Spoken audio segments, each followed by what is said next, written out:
소상공인 분들은 이제 정부 사업 준비하시면서 제일 많이 겪는 어려움이 일단 사업 계획서 쓰는 것부터 너무 어려워하시고, 그리고 또 문제는 뭐냐면은 어떤 사업이 있는지조차 사실 잘 모르세요. 그러다 보니까 제가 이거를 조금 더 난이도가 낮은 순서부터 난이도가 너무 어려우면은 준비하시기가 어렵잖아요. 그래서 난이도가 낮다라는 건 뭐냐면은 사업 계획서를 작성을 하느냐 안 하느냐에 따라서 조금 나뉘어요. 이 사업 계획서의 유무에 따라 이게 좀 정부 사업이 나뉜다라고 보시면 될 것 같아요.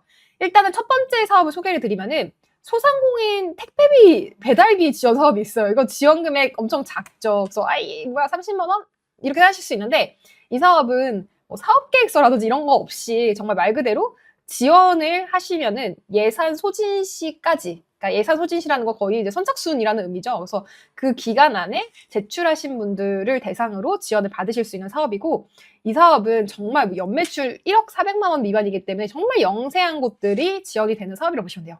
그래서 이 사업이 언제 공고가 나오냐? 2월 17일 나옵니다. 그렇죠? 2월 17일 나오기 때문에 이 사업 지원하실 분들은 기다리셨다가 바로 지원을 해보시면 좋을 것 같아요. 자, 그 다음에 두 번째. 이 사업은 너무 이제 작은 금액이니까 제가 바로 넘어갈 거예요. 두 번째 사업 좀 소개해드리고 싶은 거는 로컬 크리에이터 사업이라고 있어요. 혹시 이거 들어보신 분 있나요? 로컬 크리에이터 사업이라고 굉장히 이 소상공인 분들에게 최적화되어 있는 사업이라고 볼 수 있는데요. 이 사업 같은 경우에는 지금 이제 우리가 로컬이라는 말에서 느껴지는 게 있죠. 로컬 뭐죠? 로컬은 당연히 지역을 기반으로 사업을 하시는 분들. 예를 들면은 지역 가치, 로컬 푸드, 그다음에 지역 기반의 제조, 지역 특화 관광, 그다음에 거점 브랜드, 공간을 기반을 한다거나 그런 거겠죠. 그다음에 디지털 문화 체험. 그러니까 우리 지역을 체험할 수 있거나 지역에 관련된 자연 친화 활동, 이런 사업을 하시는 분들은 이 사업 꼭 지원을 해보시면 좋을 것 같아요. 그래서 이 사업 같은 경우에는 지원 금액이 최대 4천만 원, 4천만 원이고, 지금 이 사업도 모집 중에 있습니다. 모집 중에 있기 때문에 이 사업 마감하기 전에 좀 빨리 지원을 해보시면은 좋을 것 같아요. 그래서 보시면은 여기 보면은 이제 로컬이라는 거를 되게 어렵게 생각하시는 경우가 있는데, 로컬이라는 게 7대 분야로 정리가 되어 있어요. 그래서 내 사업을 이 로컬이라는 컬러를 살짝 넣어주시면 되는 거예요. 예를 들면 지역 색깔을 넣는다라는 게 좀 구체적인 예시를 보시면은 훨씬 더 이해가 잘 가실 것 같은데, 예를 들면은 이런 식인 거예요. 이게 지금 공고에 나와 있는데 실제로 합격하신 케이스들이겠죠. 그래서 보면은 제주의 지역 스토리를 기반으로 한 뭐 프리미엄 어묵, 그러니까 다 뭐죠? 제주 또는 영도, 아이템 명에서도 지역이 드러나요. 이 지역 특산물이라는 어떤 지역, 양평을 모티브로 했대요. 그다음에 양양해변, 이런 식으로. 지금 여러분 사시는 지역 한번 얘기해 주시겠어요? 금산, 금산. 뭐 그다음에 또 여기 어디죠? 여기는 지역 특산물인데 어떤 지역인지는 안 나와 있지만 여기도 나네. 송정역, 그죠? 송정역 시장을 중심으로 한 로컬 가치를 창출한다. 그다음에 여기는 제주, 이런 식으로 그 지역을 내 사업에다가 넣어주시는 거예요. 지금 댓글 보니까 뭐 경기도, 광주, 청주, 인천, 마포, 서산 좋습니다. 로컬 서울도 포함이 돼요. 네, 서울도 포함이 됩니다. 강남, 네, 뭐 우리 강남도 그죠? 지역이잖아요. 지역의 일부분이죠. 청주, 김제, 이런 식으로 내 사업을, 예를 들어 내가 식당을 하고 있어요. 식당. 그럼 식당을 만약에 음식점을 해요. 그죠? 음식점을 만약에 한다고 가정했을 때, 오늘따라 이 텍스트가 잘 안 들어가네요. 왜 이러지? 네, 음식점을 만약에 한다고 가정을 한다고 하면은 그냥 음식점 합니다가 아니라 반드시 이 지역적인 것과 연계를 하셔야 돼요. 지역.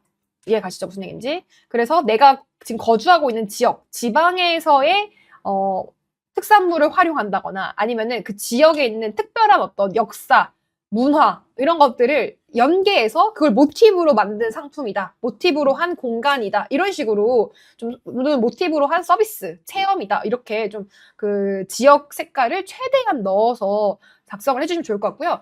보시면은 다 그게 제품이든 서비스든 공간이든 상관없거든요. 막 가끔 나는 유통에서 잘 안 돼 이러는 분들이 있는데, 이 제품도 결국 사업 계획서기 때문에 현재 하고 있는 것과 플러스로 미래에 할 것들을 같이 써주시는 게 포인트인 거예요. 그래서 로컬 크리에이터 사업부터는 사업 계획서를 제출하시는 겁니다. 그러니까 사업 금액이 30만 원 하는 거는 이거는 뭐 딱히 이제 사업계획서 안 써도 되지만 조금 더 지원금이 커지면은 바로 뭘 해야 되죠? 사업계획서를 써야 된다라고 보시면은 되겠습니다. 자, 그러면은 넘어가서 조금 더 큰 사업을 한번 살펴볼게요. 이거는 강한 소상공인 사업이라고 이제 부르는 건데, 강한 소상공인 사업. 이것도 조만간 지금 2월 중으로 지원을 하셔야 돼요. 2월 27일까지 지원을 다 하셔야 되는 사업이고요. 먼저 뭐부터 해야 될까요? 1번 서류 떼기, 2번 사업계획서 작성하기. 뭐부터 해야 되죠?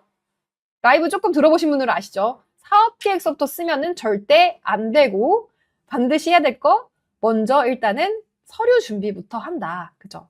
서류 준비부터 하시는 게 맞습니다. 왜냐면은 서류를 떼실 때 뭐 소상공인 확인서랄지 뭐 창업기업 확인서 이런 것들이 다 7일 정도 걸린다고 얘기를 해요. 7일 정도. 7일 정도 걸리기 때문에 이거를 어떤 분들이 있냐면은 이번에도 제가 청창사 잡아드렸잖아요. 정리해드렸는데 청창사 다 사업계 써놓고서 서류 떼는데 시간이 오래 걸려 지원을 못 하신 대표님들이 있어요. 그런 분들 꽤 많아요. 그러니까 항상 이런 사업들 지원하실 때는 서류 먼저 다 발급받아 놓는 것부터 하시면 좋을 것 같아요. 그래서 강화소상공인 사업 같은 경우에 최대 1억까지 지원이 되는 사업인데 여기서부터는 기업가 정신이라는 말이 들어갑니다. 그래서 예전에는 이제 우리가 소상공인이라 했을 때 자영업이라고 하는데 그거에서도 조금 더 기업가 정신을 베이스로 한다라는 건 어떤 의미냐면은 내 사업이 어떤 문제의식을 갖고 하는 거예요. 그러니까 문제의식이 예를 들면 이런 거죠. 내가 뭐 이런 아이템이 있는데 이 아이템의 시장 상황을 조사를 해봤더니 이러한 문제가 있더라. 그래서 그 문제를 해결하겠다. 나와 같은 방식이 이제 기업가 정신의 좀 구체적인 예시라고 볼 수 있을 것 같아요. 그래서 창의 혁신적인 아이템이라는 말은 뭐냐면은 그냥 내가 다른 소상공인 사업처럼 내가 하고 있는 사업이 요구에 있는데 요거 어려우니까 지원해주세요라는 구조는 안 된다는 거예요. 내가 이렇게 혁신적인 아이템이 있으니까 나를 지원을 해주세요. 이런 식으로 가야 된다라고 보시면 됩니다. 자, 그러면은 실제 구체적으로 어떤 사례들이 있는지 한번 살펴볼 건데 지역 사업이라고 하더라도 뭐가 나오냐면요. 되게 재밌는 게 데이터 기반이라는 말이 나와요. 소상공인 사업인데 벌써 어떻게 기술력이 나오나? 그쵸, 나오죠. 왜냐면은 지원 금액이 커진다라는 거는 기술에 대한 얘기가 반드시 들어가야 된다라는 의미이기도 해요. 그래서 제가 사업계획서라는 게 미래지향적으로 적는 거기 때문에 현재의 시점이 아니라 미래에 어떤 사업을 어떻게 해나갈 건지를 적는 거기 때문에 그래서 이렇게 데이터 기반이라는 말이 나올 수가 있는 거예요. 아직 당장 내가 이유식을 당장 뭐 개인화 맞춤까지 해서 데이터로 하진 않는다 하더라도 뭐 이렇게 사업을 전개해 나갈 거다. 이게 우리의 핵심 비즈니스 모델이다라고 소개하실 수가 있는 거죠. 두 번째는 뭐 예를 들면 국산 100% 예전 참깨를 활용한 건강한 먹거리인데 이 사업은 뭐죠? 원적외선 로스팅 방식이라는 말이 나와요. 그러니까 이게 무슨 얘기냐면은 그냥 먹거리가 아니라 이 방식을 결국은 기술적인 표현들이 계속 사업계획서에 들어가 줘야 된다라는 겁니다. 무슨 얘기인지 이해가 가시죠? 그래서 그런 포인트들을 잘 기억해서 써주시는 게 중요하다라고 볼 수가 있습니다. 그래서 이 개인으로 내실 수도 있고요. 뭐 아니면 협업하셔서 내실 수도 있어요. 그래서 뭐 스타트업이랑 같이 협업해서 마치 컨소시엄으로 이렇게 내실 수도 있는데 일단 지금 당장 이거를 처음 사업해서 준비하시는 분들은 협업하는 형태로 넣으시기에는 사실 쉽지는 않을 거예요. 그래서 처음에는 내 브랜드 자체만으로 일단은 지원하시는 거를 추천을 드립니다. 자, 그 다음에 이제 오늘의 핵심, 오늘 이제 초대 손님을 모셨는데 이 초대 손님이 합격하신 사업이 뭐냐면은 이지미 대표님 합격하신 사업이 희망 리턴 패키지라는 사업이에요. 근데 이 사업은 사업이 어려워진 분들. 그래서 이 사업이 어려졌다라고 하면은 매출이 작년 대비 좀 감소하신 분 있나요? 네. 전년 대비, 그러니까 2023이, 그래서 2023이, 이제 2023과 2024를 비교했을 때 24년도가 작년도가 좀 더 어려워진 분들이 있으실 거예요. 그래서 이런 대표님들은 이 사업을 좀 지원을 해보시면 좋을 것 같아요. 그래서 이거 같은 경우에는 국비 최대 2천만 원까지 지원이 되는 그런 사업이라고 보시면 되겠습니다. 여기까지 이해 가실까요? 어떤 얘기인지? 그래서 이렇게 소상공인 분들은 지원 금액에 따라서 내가 준비해야 되는 서류의 난이도가 조금씩 높아진다고 보시면 돼요. 그런데 오늘 우리가 또 다 공개할 거잖아요. 사업계획서 어떻게 쓰는지 대표님의 실제 합격한 사업계획서를 보면서 얘기를 할 거기 때문에 너무 걱정하지 않으셔도 됩니다. 그래서 어떻게 써야 되지? 뭐 실제 사례를 보면서 제가 또 정리를 한번 해드리도록 할게요. 지금 질문 중에 교육 강의업도 가능한가요? 당연히 가능하죠. 그 다음에 음식, 베이커리, 푸드 쪽으로 하려면은 로컬 크리에이터 방향을 틀어야 합격 확률이 높을까요? 라고 하셨는데, 로컬 크리에이터로 같이 하셔도 좋죠. 그러니까 하나만 넣는 게 아니라 여러 사업들을 넣으시는 거예요. 로컬에도 넣고, 뭐 이 희망 리턴에도 넣어보고, 만약 해당이 되신다고 하면은, 그 다음에 또 우리 강한소상공인 다 넣어보고, 선정된 다음에 그때 하셔도 늦지가 않아요. 결정해도. 왜냐면은 이 사업이 우리가 내가 여러 개 넣는다고 다 합격하는 게 아닐 수도 있거든요. 그러니까 꼭 가끔 하나 사업만 넣었다가 떨어지면 이제 좌절하시는 대표님들이 있는데, 저는 제발 그렇게 하시지 마시고 여러 군데 다 좀 지원을 해보시는 거 추천드려요. 숙박업도 당연히 가능하죠. 네. 중복 지원이 보통은 되고요. 안 되는 사업들이 가끔 있기는 한데, 그 사업도 내가 선정된 다음에 결정하시면 돼요. 지원 금액이 큰 걸로 이 사업을 해야겠다라고 결정하시면 됩니다.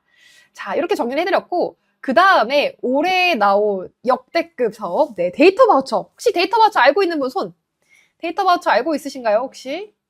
데이터 바우처라는 사업이 있어요. 이 사업 같은 경우에는 저희가 정말 지금 4년 연속 공급 기업으로 선정돼서 하고 있는 사업인데, 제가 이 사업을 너무 강추드리는 이유가 있어요. 왜냐하면은 우리나라에서 밀고자 하는 10대 초격차 분야 중에 뭐가 있냐면은 데이터, AI가 있는데, 그거를 대표님 사업에 맞게 내가 데이터를 수집하고 생성하고 가공할 수 있는 그런 사업입니다. 그래서 이 사업이 선정된 이후에는 그 다음 사업 선정이 되시기가 훨씬 더 수월해져요. 그래서 제가 이 사업을 정말 강추드리고, 이 사업은 업력 제한도 없고 예비 창업자도 가능하세요. 그리고 매출 제한도 없습니다. 그래서 내가 정부 사업 앞으로 좀 준비할 건데 좀 합격률이 더 높아지고 싶다 하는 분들은 저는 이 데이터에 대한 거를 요번 사업을 통해서 쌓으시는 거를 강추드립니다. 그래서 계속 아까 우리 강한소상공인 사업에서도 뭐가 나왔냐면은 영유아 식단 하는 분도 데이터 기반이라는 말이 나왔었죠. 그러니까 이게 소상공인 사업도 그렇고 정말 스타트업도 그렇고 중소 중견기업 다 뭐가 제일 요새 화두냐면은 데이터와 AI. 근데 AI를 만들려면은 일단 기초적으로 데이터가 있어야겠죠. 그럼 이 데이터를 실제로 내 사업에 맞게 수집할 수 있고 가공할 수 있는 그런 사업을 진짜 국가에서도 굉장히 지금 중요하게 보고 있고 밀고 있기 때문에 이 사업은 꼭 지원을 해보시면 좋을 것 같아요. 이게 언제까지 모집을 하느냐 하면은, 네, 이 사업은 3월, 여기 기간이 안 나와 있네요. 3월 중으로 이제 마감이 되거든요. 그래서 이 사업을 지금 당장 준비를 하셔야 돼요.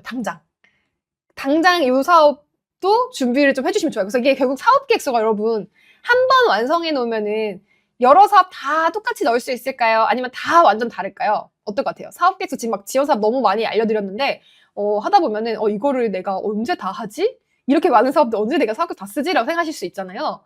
이거 사업 계획서 하나로 다 이렇게 여러 군데 넣을 수 있을까요? 아니면은 그렇게 하기 어려울까? 어떨 것 같으세요? 당연히 정답은 한 번 써두시면은 여러 사업들에다 지원을 하실 수가 있어요. 그러니까 살짝만 변형하시면 돼요. 조금만 변형해서 지원을 하실 수가 있습니다. 그래서 제가 하나 사업계획서 제대로 완성하는 게 중요하다고 말씀을 드리는 거예요. 사업계획서 제가 20페이지 정도 쓰라고 얘기를 하죠. 그렇죠? 20페이지 정도를 써놓으면은 이 사업 가지고 로컬도 넣고 강한도 넣고 뭐 잔뜩 데이터 바쳐도 넣고 여러 사업들에 넣어서 이거를 중복 지원이 되는 것들은 지원 다 받으시고, 그 다음에 중복 지원이 안 돼요. 그럼 선정된 이후에 결정해도 늦지 않다라고 말씀을 드리는 거거든요. 네. 지금 노트북에 띄워놓은 사업계획서 화면만 멍하니 보고 계시대요. 아니에요. 이제 오늘 좀 보여드릴 테니까 오늘 보고 좀 감을 잡으시면 좋을 것 같아요. 그리고 웰리스 분야 가능할까? 당연히 웰리스 분야 당연히 가능하죠. 네. 그러니까 세금 체납이랑, 그러니까 국세, 지방세 체납 기업이랑, 그다음에 사행시설, 그다음에 유흥시설을 제외하고는 정부 지원 사업 다 해당이 된다고 보시면 돼요. 네. 자, 그러면은 요 사업 같은 경우에는 한 개 기업당 최대 4,500만 원입니다. 그래서 최대 4,500만 원이기 때문에 요 사업 꼭 좀 지원을 해보시면은 좋을 것 같고, 데이터 바우처는 말 그대로 정부 사업 저희 대표님들이 여기 선정되신 다음에 다른 사업에 척척척척 잘 붙어요. 그게 다 왜 그럴까요? 데이터가 있기 때문에, 데이터를 기본적으로 우리가 이 사업을 통해서 수집하고 실제로 생성을 해봤다, 가공을 해봤다라는 거를 강조할 수 있기 때문에 그런 거거든요. 그래서 이 사업이 3월 14일 금요일 오후 6시까지예요. 그래서 이것도 마찬가지로 서류 준비부터 하셔야 돼요. 서류 준비부터. 그래서 예비 창업자 다 가능하시고 소상공인도 가능하시고 그다음에 중소기업까지 가능한 그런 사업이라고 보시면 되고 3월 14일 금요일 6시까지니까 요거 지금 공고가 어제 막 따끈따끈하게 나온 사업이에요. 그래서 요거 같은 경우에 꼭 좀 지원을 해보시면은 좋을 것 같습니다. 그 다음에 요 사업에서 조금 기억하셔야 될 포인트 같은 경우에는 청년 기업을 좀 이제 지원해주는 부분이 있고 지역 기업을 또 지원해주는 부분이 있습니다. 그 다음에 영세 소상공인을 지원해주는 부분까지 있거든요. 그래서 내가 청년이라는 거는 청년 기업은 대표자가 만 39세 이하일 때 청년이라고 얘기를 해요.